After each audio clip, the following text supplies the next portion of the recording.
what stops women from becoming CEOs, politicians, and surgeons at the same rate that men do? Some reasons include overt discrimination, subtle cultural factors, and the discouragement of girls from studying math and science.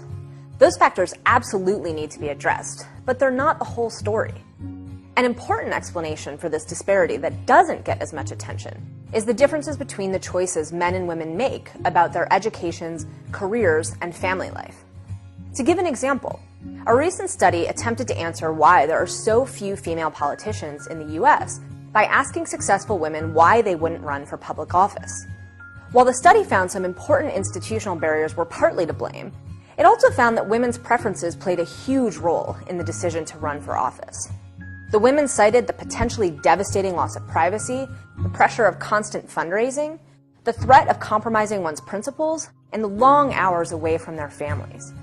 The study found that women, on average, are less willing to make the sacrifices necessary for grueling political careers. And the women who do enter politics often do so later in life, when their children are older and the toll on family is not as great. These women are making the choices about how to balance work, family, and public service that are right for them. It's hard to fault them for that, even if we'd like to see more women in politics. And, as an aside, it turns out most men don't want to run for office either, citing precisely those same concerns. One way to increase female workforce participation is to have men perform a larger share of household and child-rearing duties. Stay-at-home dads are becoming more common, and it's been shown that even a modest increase in a man's contribution to child care and housework duties actually helps women balance their work and family obligations. This is a great development. But as I've discussed elsewhere, it's hard to encourage these kinds of cultural changes through policy. Top-down rules like mandatory paternity leave can actually backfire. In the end, decisions about how to parcel out household duties can only realistically be made at the individual and family level, where people can take their particular desires, needs, and abilities into account. It's not as simple as saying men should do more at home, because such changes require cultural and individual shifts that can't be mandated from above. Additionally, given the choice, there are many women who would still choose to spend more time at home.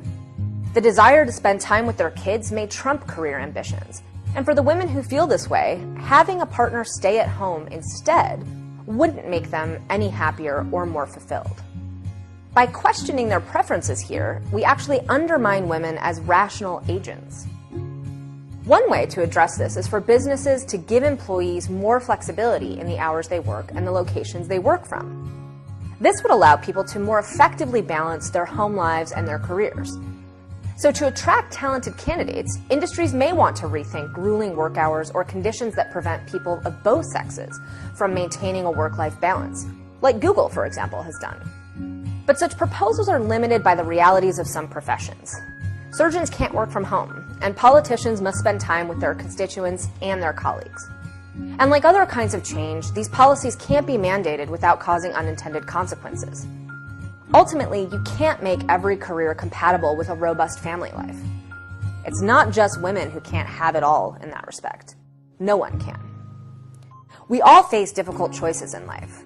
While we should fight prejudice wherever it persists and encourage women to pursue male-dominated majors, jobs, and leadership positions, there will still be many women and men who will choose differently. And that's okay. Some people are comfortable working longer hours in exchange for higher pay. Others prefer careers with more flexibility instead. Men and women should be empowered to choose lives that meet their own standard of flourishing, not the standards chosen by others. Supporting human freedom means supporting the freedom of diverse individuals to choose the lives they believe to be the most fulfilling, while eliminating artificial barriers wherever we can.